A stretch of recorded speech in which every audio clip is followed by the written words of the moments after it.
America के बहनों और भाइयों,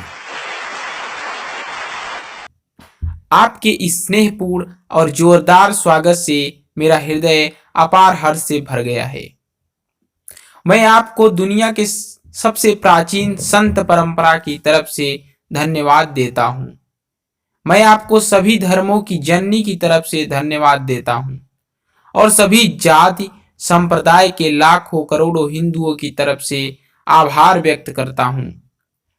मेरा धन्यवाद कुछ उन वक्ताओं को भी है जिन्होंने इस मंच से यह कहा कि दुनिया में सहनशीलता का विचार सुदूर पूरब के देशों से फैला है। मुझे गर्व है कि मैं एक ऐसे धर्म से हूँ जिसने दुनिया को सहनशीलता और सार्वभौमिक स्वीकृति का पाठ पढ़ाया है। हम सिर्फ सार्वभौमिक सहनशीलता में ही विश्वास नहीं रखते, बल्कि हम विश्व के सभी धर्मों को सत्य के रूप में स्वीकार करते हैं। मुझे गर्व है कि मैं एक ऐसे देश से हूँ जिनसे इस धरती के सभी देशों और धर्मों के परेशान और सताए गए लोगों को शरण दी है।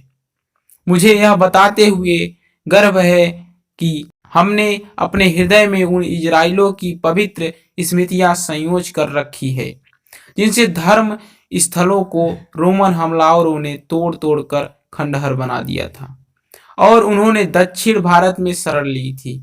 मुझे इस बात का गर्व है कि मैं एक ऐसे धर्म से हूँ जिसने महान पारसी धर्म के लोगों को शरण दी और अभी भी पाल पोस रहे हैं।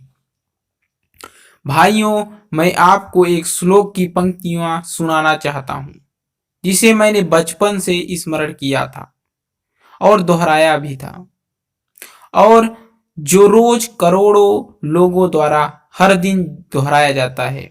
जिस तरह अलग अलग स्रोतों से निकली विभिन्न नदियां अंत में समुद्र में जाकर मिलती हैं, उसी तरह मनुष्य अपनी इच्छा के अनुरूप अलग अलग मार्ग चुनता है।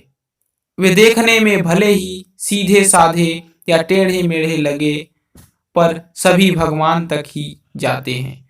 वर्तमान सम्मेलन जो आज तक की सबसे पवित्र भाषाओं में से है, गीता में बताए गए इस सिद्धांत का प्रमाण है।